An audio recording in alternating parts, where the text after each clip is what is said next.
Queridos, nós vamos abrir a palavra de Deus no livro de Atos e vamos ler do verso 1 até o verso 5.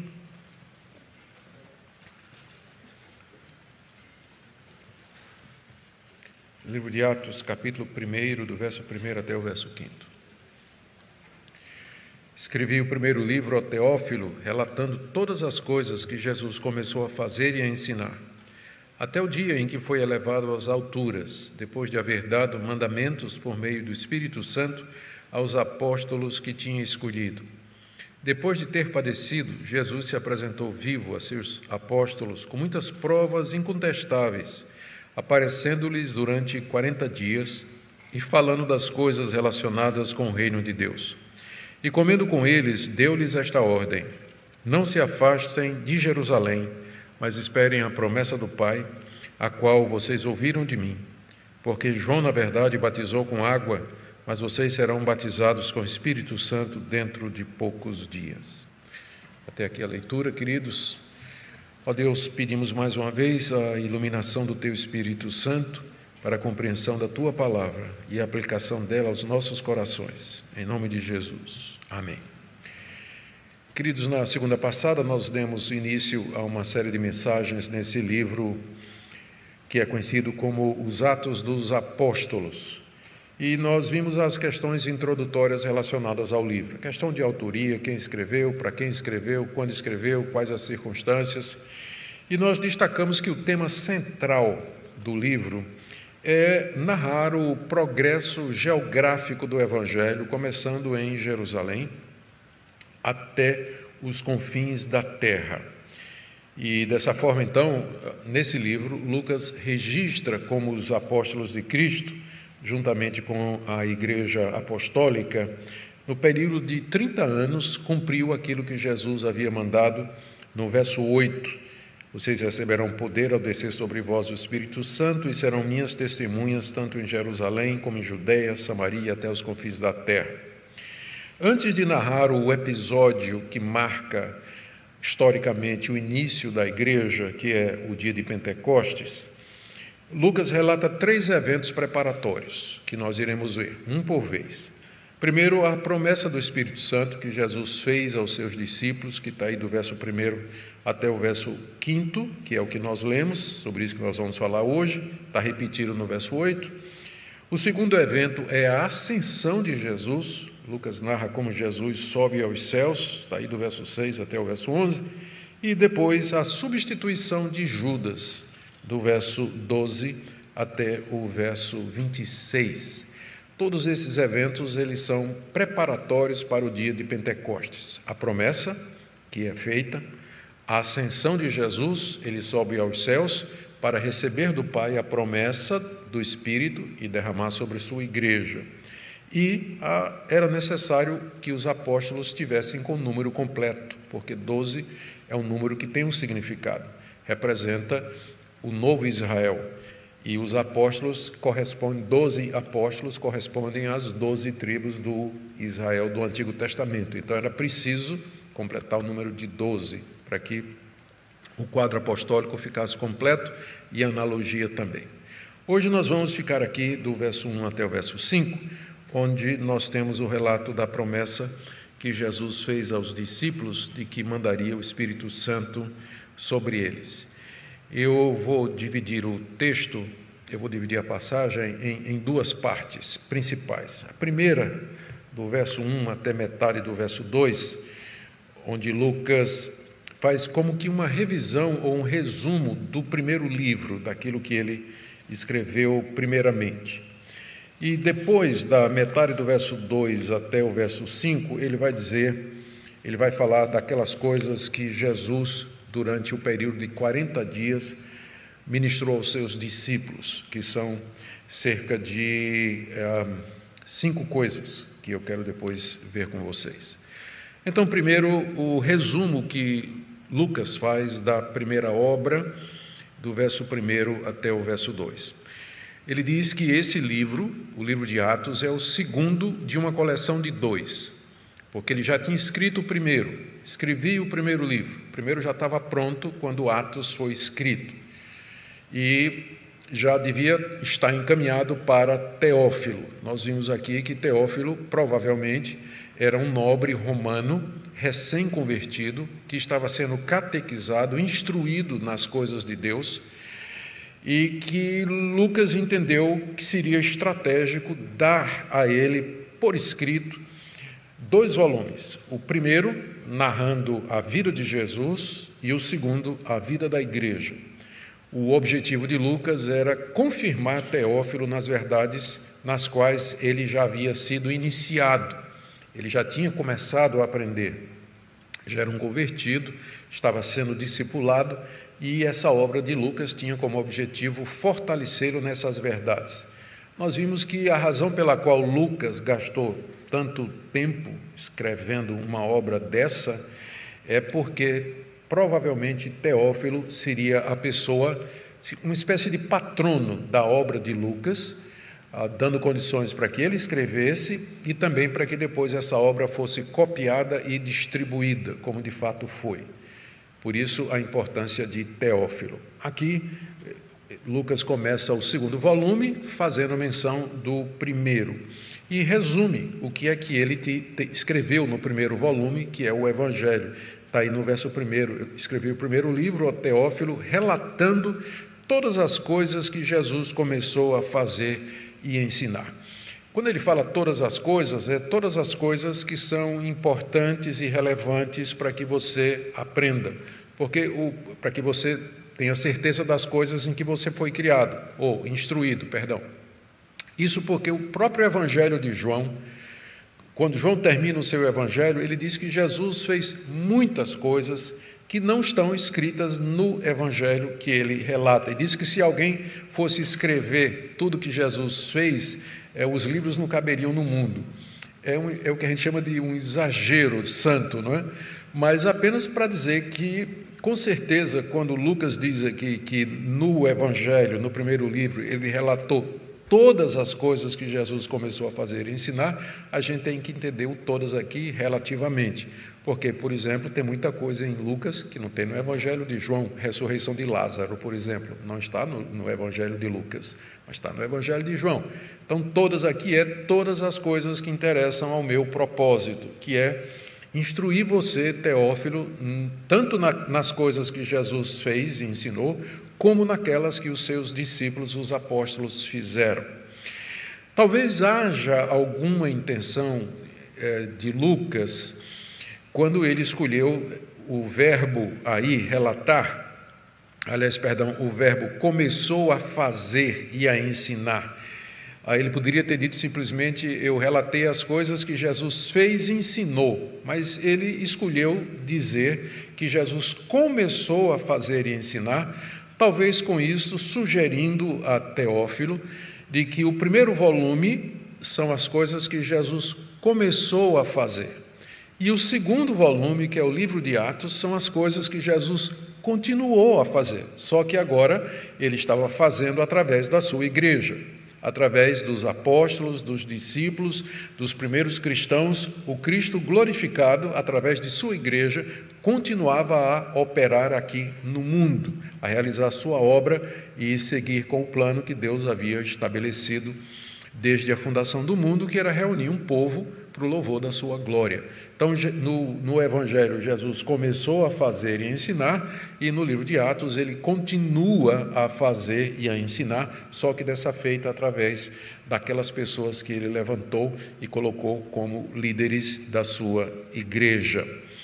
Também talvez seja significativo a ordem em que Lucas coloca aqui. Ele não disse Jesus começou a ensinar e a fazer, mas Jesus começou a fazer e a ensinar, talvez com isso dizendo que quem não faz não ensina, que para que você ensine, você primeiro tem que fazer, não é?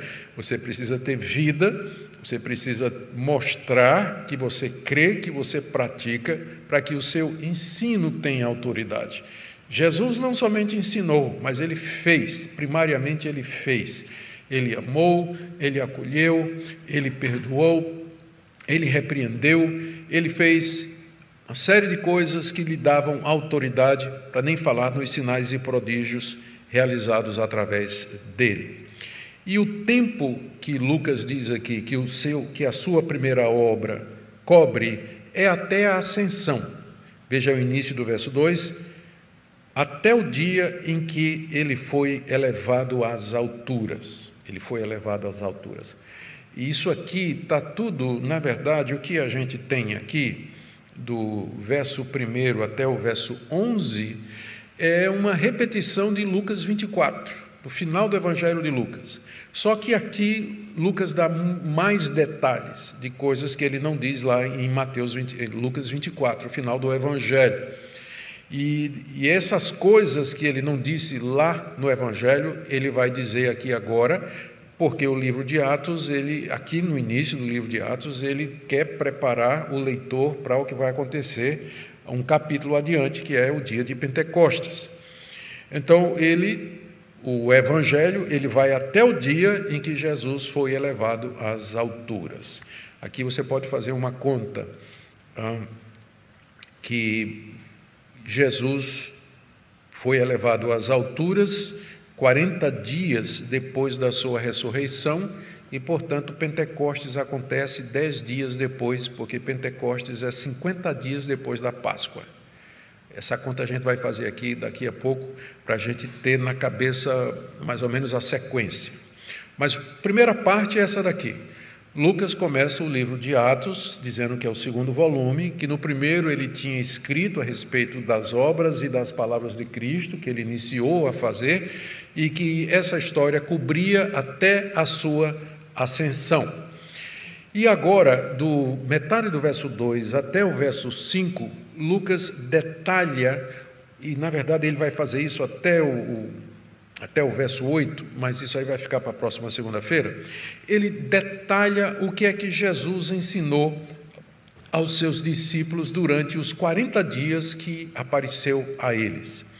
Veja aí metade do verso 2, eu vou destacar aqui 5 coisas que Jesus fez durante o tempo em que esteve com os discípulos depois da sua ressurreição. O verso 2 diz, até o dia que foi elevado às alturas. Depois, ele foi elevado às alturas, depois de haver dado mandamentos por meio do Espírito Santo aos apóstolos que tinham escolhido. Durante esses 40 dias em que Jesus apareceu aos seus discípulos, depois da ressurreição, primeiro, ele lhes deu mandamentos, ele lhes deu ordens, deu orientações, instruções sobre como eles deveriam proceder. E isso cobria, por exemplo, o que fazer com a vaga de Judas. Eles não eram mais 12, eles eram 11. Então, Jesus, com certeza, está por detrás da decisão dos apóstolos, que vem logo em seguida, de encontrar um substituto para Judas. Jesus deve ter dito isso para eles durante os 40 dias. É necessário que vocês substituam Judas. E, quem sabe, o próprio Jesus disse de que maneira eles haveriam de fazer isso, como nós iremos ver mais adiante.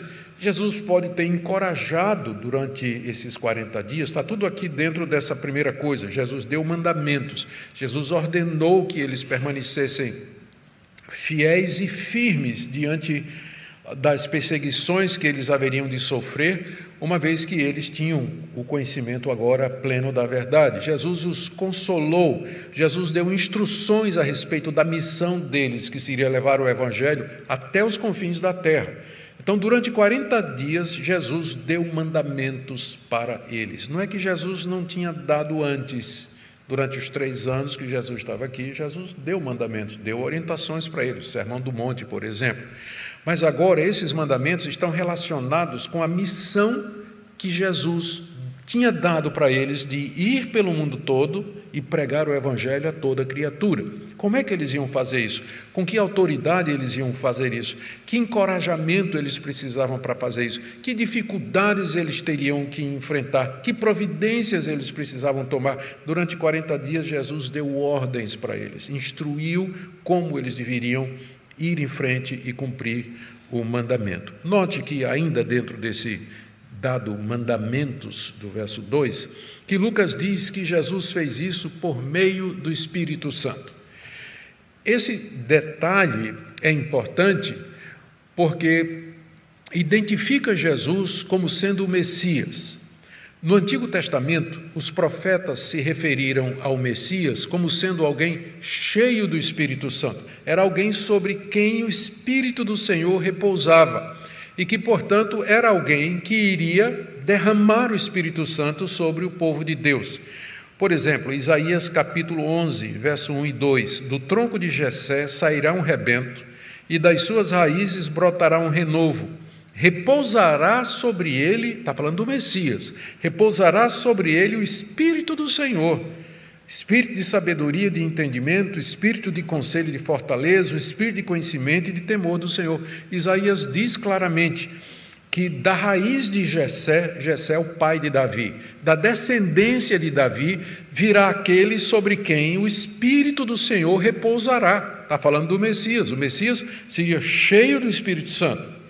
Ou Isaías capítulo 61, verso 1, um versículo que o próprio Jesus cita e aplica a ele quando estava ensinando na sinagoga: o Espírito do Senhor Deus está sobre mim, porque o Senhor me ungiu para pregar boas novas aos pobres, enviou-me a curar os quebrantados de coração. Isso é uma passagem messiânica. O Messias aqui, falando através de Isaías, diz: o Espírito do Senhor está sobre mim. E mais tarde Jesus vai dizer: essa palavra se cumpre em mim, quando ele estava ensinando na sinagoga, o que deixou todo mundo furioso, né? Os profetas também disseram que durante o reinado messiânico, o Espírito Santo seria derramado pelo Messias sobre o povo de Deus. Por exemplo, Isaías 4:4. Naquele tempo, está falando do tempo messiânico, do reino messiânico, os últimos tempos, o Senhor lavará a impureza das filhas de Sião, limpará Jerusalém de culpa do sangue que há no meio dela, com o espírito de justiça e com o espírito purificador. Ou Ezequiel 36, 26 a 27, eu lhes darei um coração novo e porei dentro de vocês um espírito novo. Tirarei de vocês o coração de pedra, lhes darei um coração de carne. Porei dentro de vocês o meu espírito e farei com que andem nos meus estatutos, guardem e observem os meus juízos. Especialmente essa parte aqui, quando Ezequiel diz: porei dentro de vocês o meu espírito. Está falando para a nação de Israel e está se referindo aos tempos futuros, aos tempos messiânicos. O Messias, que era cheio do Espírito Santo, ele era o portador, ele era o instrumento pelo qual Deus haveria de derramar seu Espírito, como também o profeta Joel, numa passagem que vai ser citada por Pedro no capítulo 2, o profeta Joel disse: acontecerá depois disso que derramarei o meu espírito sobre toda a humanidade, até sobre os servos e sobre as servas derramarei o meu espírito naqueles dias. Joel 2, de 28 a 31. Eu poderia citar várias outras passagens dos profetas provando esses dois pontos.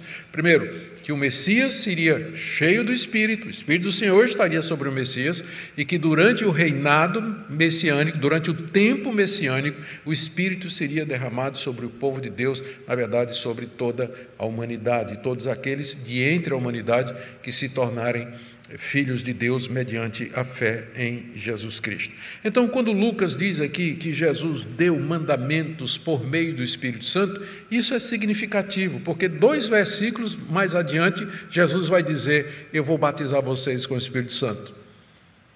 Quer dizer, Lucas já está preparando o caminho para a promessa do Espírito Santo, quando lembra que Jesus, durante aqueles 40 dias, ele estava ministrando aos seus discípulos aquelas ordens no poder do Espírito Santo. Mesmo glorificado e exaltado, Cristo agia e sempre agiu mediante o poder do Espírito Santo. A segunda coisa que Jesus fez, isso aqui foi mandamentos. Só um detalhe aqui no final do verso 2, está dizendo que ele deu por meio do Espírito Santo mandamentos aos apóstolos que tinha escolhido. Lembrando só que Judas não estava aqui. Mas isso nos remete lá para os evangelhos, aquela escolha que Jesus fez dos 12 nominalmente, depois de ter passado a noite em oração. Jesus apareceu a muita gente, a várias pessoas. Você tem uma lista de pessoas que não eram apóstolos a quem Jesus apareceu em 1 Coríntios 15. Paulo diz lá que ele apareceu a 500 pessoas de uma vez só. Ele não apareceu só aos apóstolos, mas quando ele apareceu aos apóstolos, ele tratava destas coisas referente à missão que ele tinha para aqueles que ele havia escolhido, que era levar o evangelho até o fim do mundo. Diz aí, a segunda coisa que eu queria destacar aqui, que Jesus fez durante esses 40 dias, é que ele apresentou muitas provas incontestáveis. Veja o verso 3. Depois de ter padecido, Jesus se apresentou vivo a seus apóstolos com muitas provas incontestáveis. Depois de ter padecido, ou seja, depois dele ter sofrido a traição de Judas, a negação de Pedro, o tribunal de Pilatos, a rejeição dos judeus, a crucificação e a morte. Depois dele ter padecido, e esse padecimento era necessário por conta dos pecados que precisavam ser pagos, ele se apresentou vivo aos seus apóstolos, porque ele tinha ressuscitado dos mortos ao terceiro dia, e agora ele estava vivo, e vivo se apresentou aos seus apóstolos, e diz aqui, com muitas provas incontestáveis. Durante esses 40 dias, em segundo lugar, Jesus apresentou provas incontestáveis aos seus apóstolos de que ele estava vivo. Primeira prova, o fato de que ele estava ali diante dos discípulos. Você pode pensar, isso aí bastava. Não, porque eles achavam que estavam vendo um fantasma. Alguns achavam que era um espírito, ou era uma aparição, uma visão, uma assombração, alguma coisa. Então, era preciso não somente provar que era ele, mas que era ele com o corpo ressurreto, com o corpo glorioso. Aí o que é que Jesus fez? Jesus comeu com eles, Lucas narra isso no capítulo 24, Jesus perguntou, vocês têm alguma coisa para comer? Apresentaram peixe e mel e Jesus comeu com eles. Comeu com eles. Ele apareceu aos discípulos numa certa ocasião, e disse, toquem em mim e vejam que eu de fato estou vivo, aqui mesmo, no final de Lucas 24, ele diz isso. No final de João tem o famoso episódio do encontro com Tomé, que estava duvidando do relato dos amigos, e Jesus disse, toca aqui nas minhas mãos, põe aqui o dedo nas minhas feridas, e veja que sou eu mesmo. Então, o túmulo vazio, onde é que estava o corpo de Jesus? Durante 40 dias, Jesus persuadiu, convenceu os discípulos de que de fato era ele, que ele tinha ressuscitado dos mortos e que ele estava vivo com um corpo imortal e glorioso. Vocês podem até pensar assim, rapaz, bastava eu ter visto Jesus e eu já teria acreditado. O final do Evangelho de Marcos diz que Maria Madalena e as mulheres disseram aos discípulos, ele está vivo, diz lá que eles não acreditaram.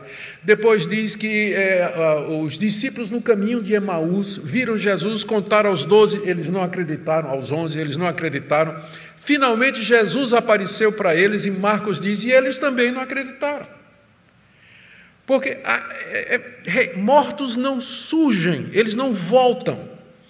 Então, a ressurreição é alguma coisa que é contrária à maneira da humanidade viver. É contrária ao que a gente sabe, o que a gente conhece. Morreu, não volta.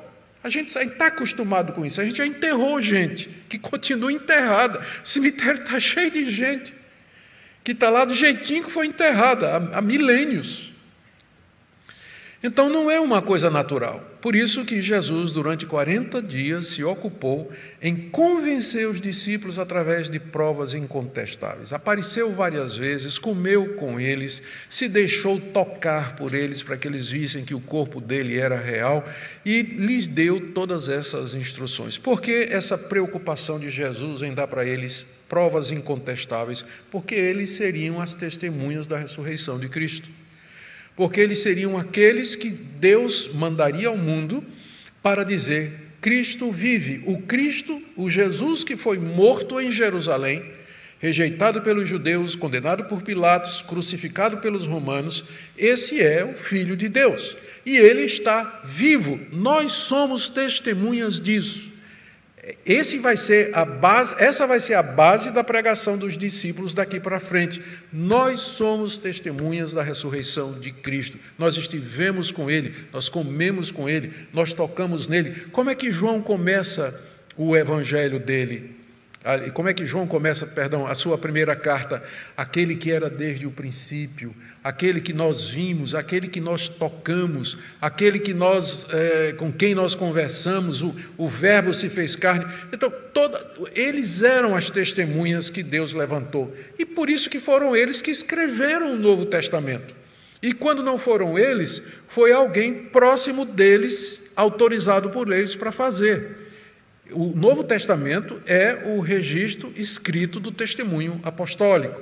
Por isso que Jesus gastou 40 dias apresentando provas incontestáveis. Eles iriam sofrer por isso, eles iriam morrer por isso. Portanto, era preciso que eles estivessem plenamente convencidos. E a pergunta é: nós estamos? Será que nós estamos de fato convencidos de que Jesus Cristo está vivo hoje, com o corpo da sua ressurreição? Nós estaríamos dispostos a morrer por isso? Estaríamos dispostos a perder alguma coisa por afirmar isso ou viver as implicações disso no dia a dia? Terceira coisa que Jesus fez foi falar a respeito do reino de Deus. Nós já vimos, primeiro, que ele deu mandamentos referentes à missão. Segundo, provas incontestáveis para que pudesse convencê-los e persuadi-los para a missão que vinha pela frente. E terceiro, Jesus falava das coisas relacionadas com o reino de Deus. Aí, eu vou ler o verso 3 de novo, né? Depois de ter padecido, Jesus se apresentou vivo a seus apóstolos, com muitas provas incontestáveis, aparecendo-lhes durante 40 dias e falando das coisas relacionadas com o reino de Deus. 40 dias é simbólico na Escritura. 40 anos no deserto, Jesus tentado 40 dias, e agora, durante 40 dias, ele aparece aos seus discípulos nesse período. Não é que foi todo dia, mas aparentemente foram manifestações esparsas durante esse dia, suficientes para aquilo que Cristo queria fazer. E durante esses 40 dias, além de dar mandamentos e apresentar provas, Jesus falava das coisas relacionadas com o reino de Deus.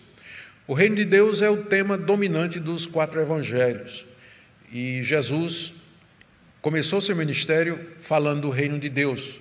A mensagem inicial de Jesus na Galiléia foi: arrependei-vos e crede, porque está próximo o reino dos céus. Reino dos céus ou reino de Deus é exatamente a mesma coisa, apenas uma questão de semântica, não tem nenhuma diferença significativa aí.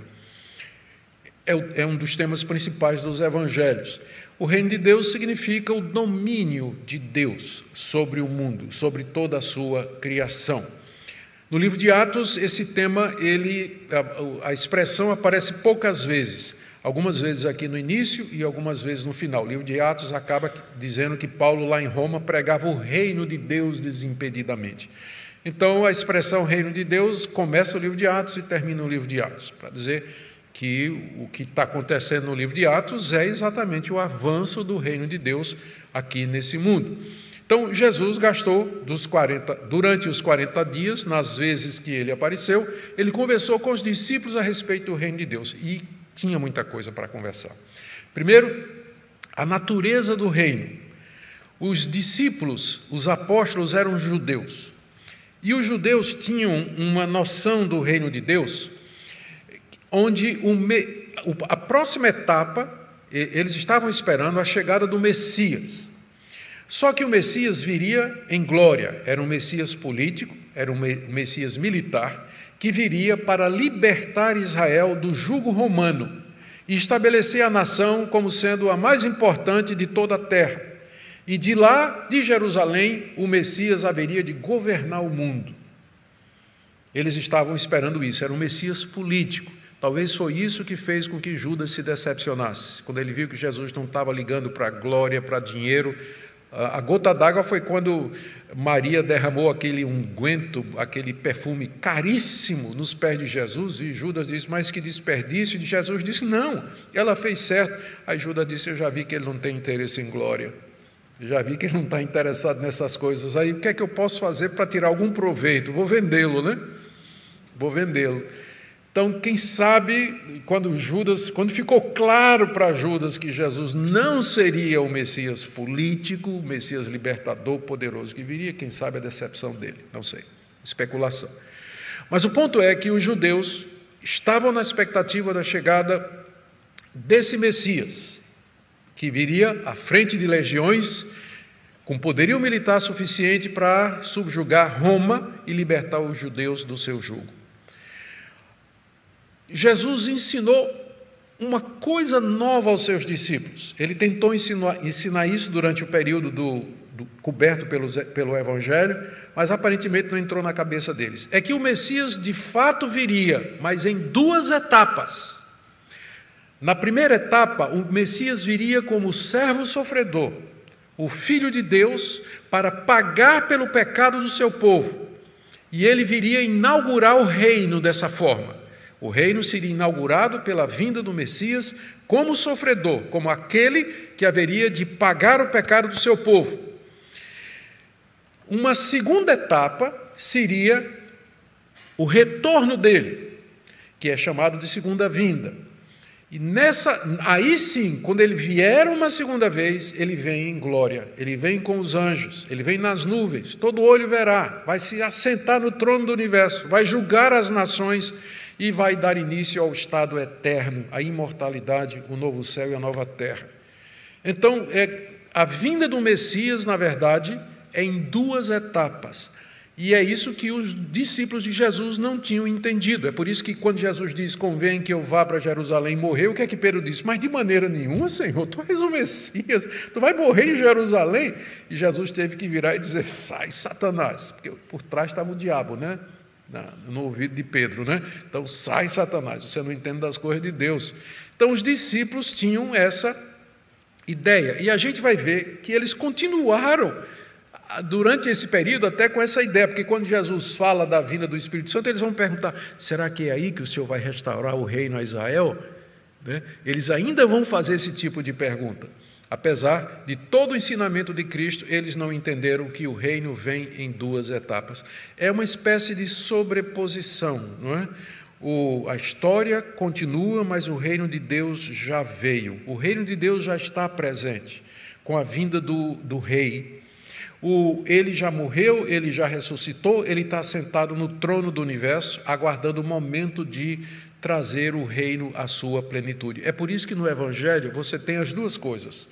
Jesus ensinou os discípulos a orar dizendo o quê? Venha o teu reino. Quer dizer, o reino é futuro. Mas ao mesmo tempo ele disse à multidão, o reino de Deus está entre vós. Então o reino está, mas não completamente. Ele foi inaugurado, mas não foi consumado. Nós estamos presos aqui nessa dispensação entre o reino que já foi inaugurado com a primeira vinda do Messias e aguardando a segunda vinda do Messias. Então, era isso que os discípulos precisavam entender, para poder saber o que a morte de Jesus representava, porque eles todos ficaram desorientados quando Jesus morreu, ninguém esperava, né? Eles pensavam que fosse aquele, não foi isso que os discípulos de Emaús disseram quando Jesus apareceu aos dois discípulos caminhando para Emaús, e aí Jesus disse, por que vocês estão tristes? Você não sabe o que aconteceu com Jesus de Nazaré, nós pensávamos que seria ele que iria redimir Israel.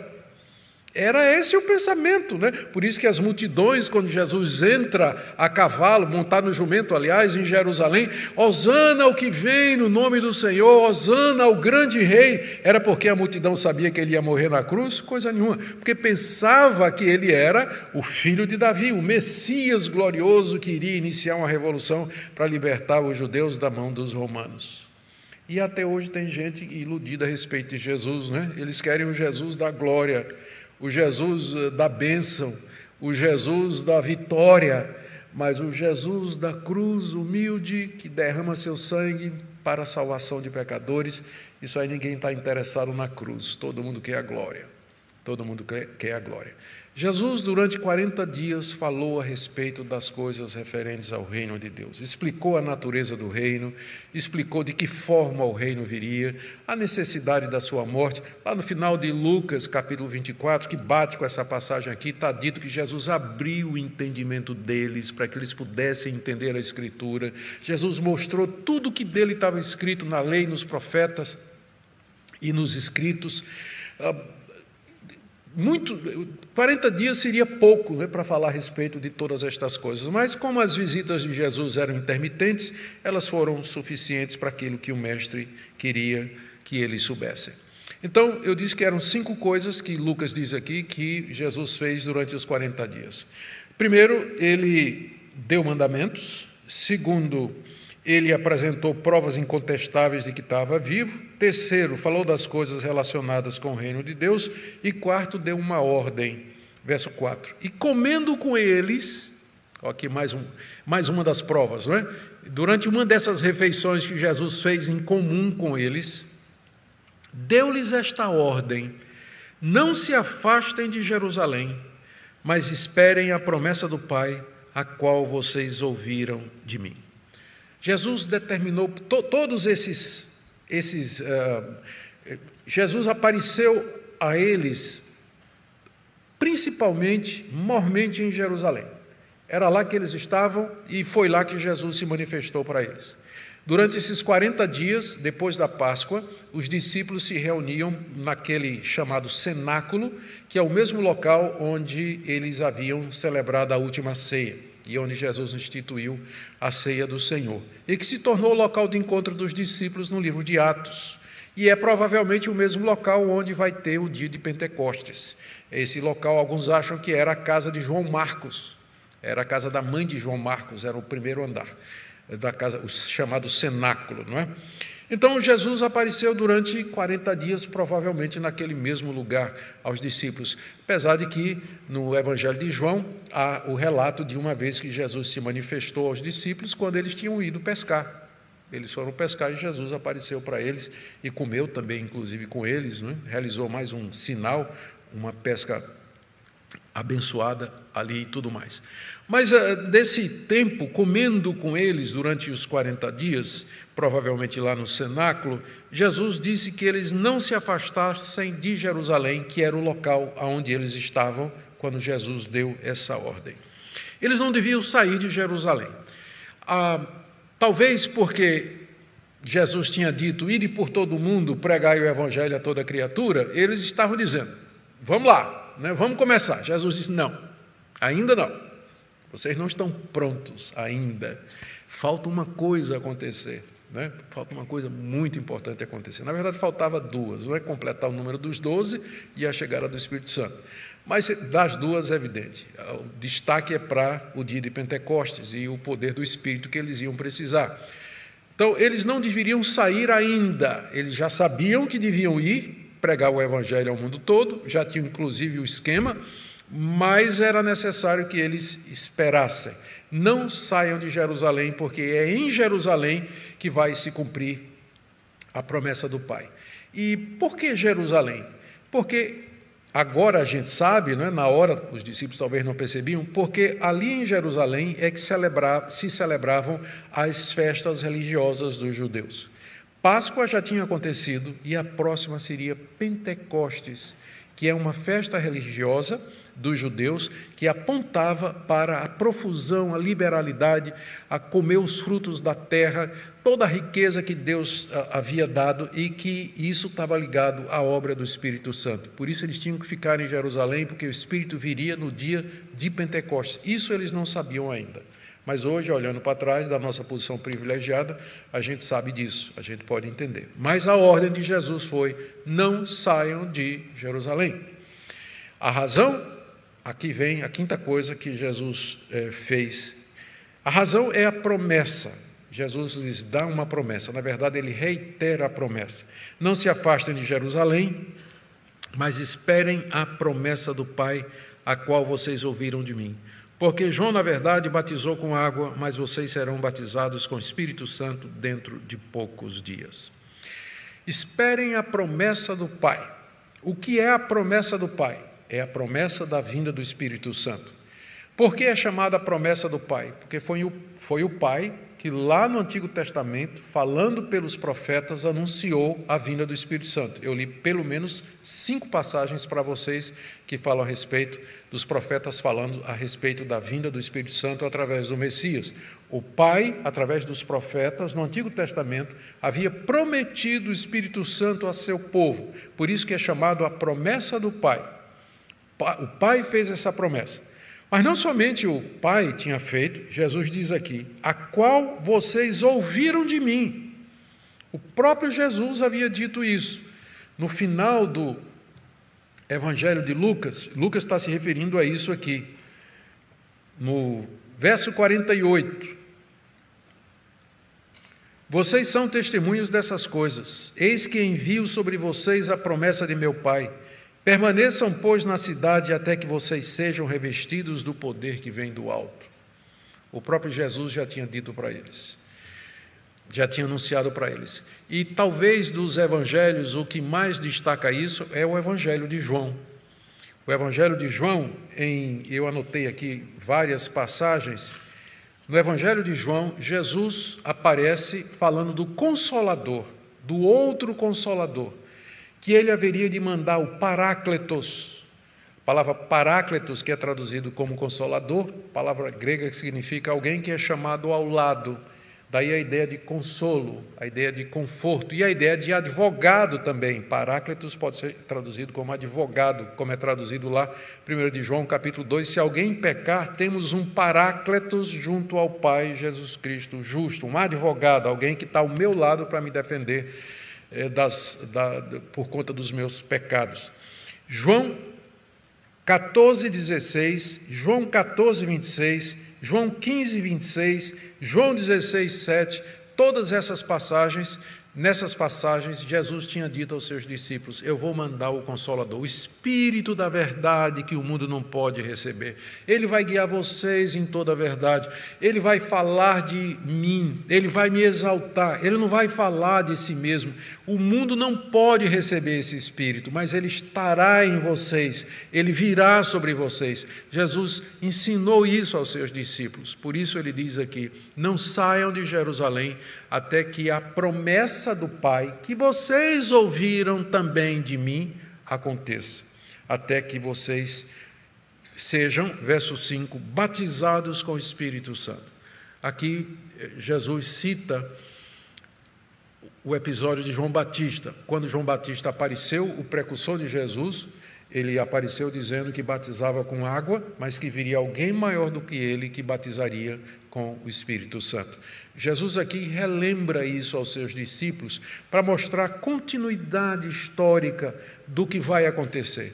Aquele derramar do Espírito Santo é alguma coisa que tem início lá no Antigo Testamento, a promessa do Pai, foi ensinado por João Batista, o precursor, foi ratificado por Jesus e haveria de vir sobre eles no dia de Pentecostes, como de fato foi. Aqui é preciso lembrar que essa expressão, quando diz vocês serão batizados com o Espírito Santo, não é que eles não tinham o Espírito Santo. Esse ponto aqui é muito importante e ele é essencial para a linha que a gente vai seguir no livro de Atos. Os discípulos já eram crentes, eles já eram regenerados, eles já tinham fé em Jesus Cristo e, portanto, eles tinham o Espírito Santo. O Espírito Santo estava neles. O que acontece agora é que eles receberiam o Espírito Santo, como Jesus mesmo disse no final de Lucas: vocês receberão poder ao vir sobre vós o Espírito Santo.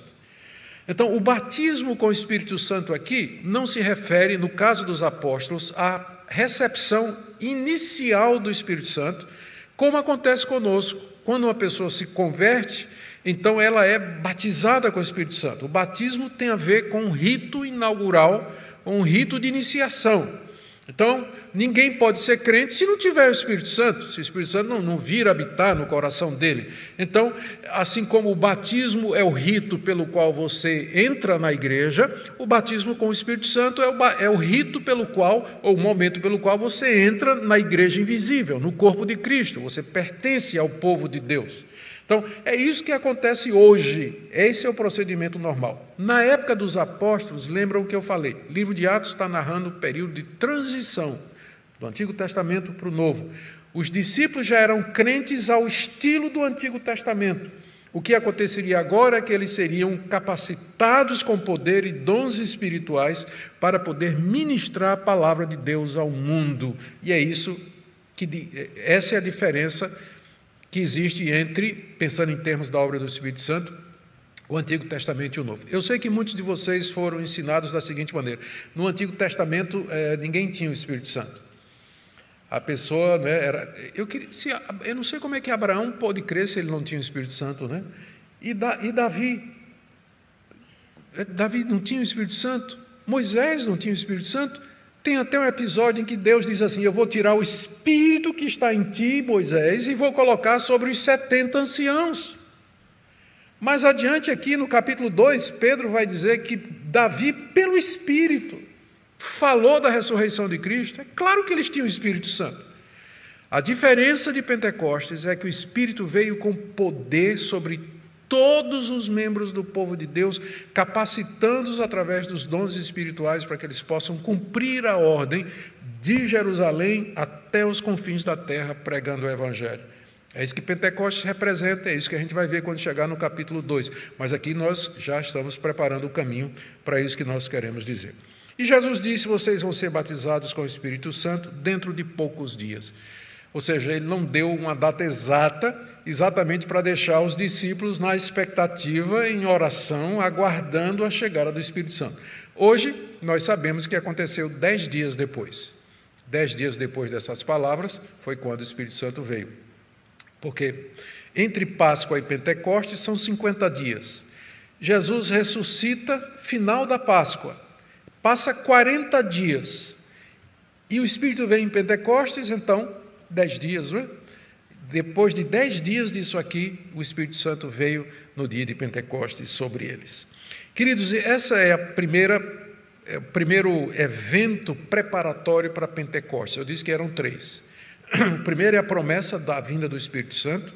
O segundo é a ascensão de Jesus. Jesus volta para os céus depois dos 40 dias. E o terceiro é a substituição de Judas.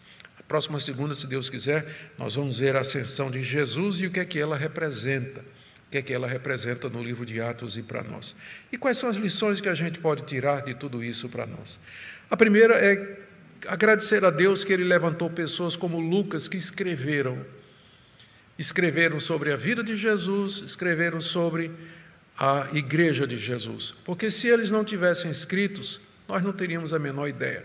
Nós não saberíamos de nada disso. Se Deus não tivesse cometido a sua revelação à escrita, nós seríamos pagãos, nós estaríamos adorando pau, pedra, bronze, ouro, pedra preciosa, seríamos pagãos fazendo e adorando deuses segundo a nossa imaginação.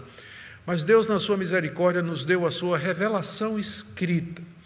Segunda coisa que é importante você notar é que é o modo como Deus se revelou. No Antigo Testamento, vários dos escritores, eles tiveram visões e revelações da parte de Deus, onde Deus mandou que eles escrevessem exatamente aquilo que eles estavam vendo. Lucas não teve revelação nenhuma, ele fez uma pesquisa, ele saiu consultando as fontes. A pergunta é: Lucas Atos é menos inspirado do que Isaías, que no dia da morte, no ano da morte do rei Uzias, viu o céu se abrindo, Deus assentado no trono, cercado de querubins? Isaías é mais inspirado do que Lucas Atos? Não. Eu digo isso porque tem muita gente que acha que se não tiver sobrenatural, não tem Deus. Não teve nada de sobrenatural aqui no escrito de Lucas e no escrito de Atos. Foi uma pesquisa que ele fez, um levantamento, consultou as fontes históricas e compôs a história. O sobrenatural é que o mesmo Espírito que estava em Isaías supervisionou a obra de Lucas, de maneira que o que ele registrou aqui é a verdade dos fatos, é a palavra de Deus. Por isso nós temos que dar graças a Deus por isso. A última coisa que eu queria mencionar para vocês. Há uma promessa aqui, e uma promessa muito importante, de que é a capacitação, o poder do Espírito Santo para realizar missões, tão importante a ponto de que Jesus disse que os discípulos não deveriam sair sem que fossem revestidos e capacitados espiritualmente, o que levanta a questão o quanto realmente esse assunto, ser cheio do Espírito Santo, é importante para mim.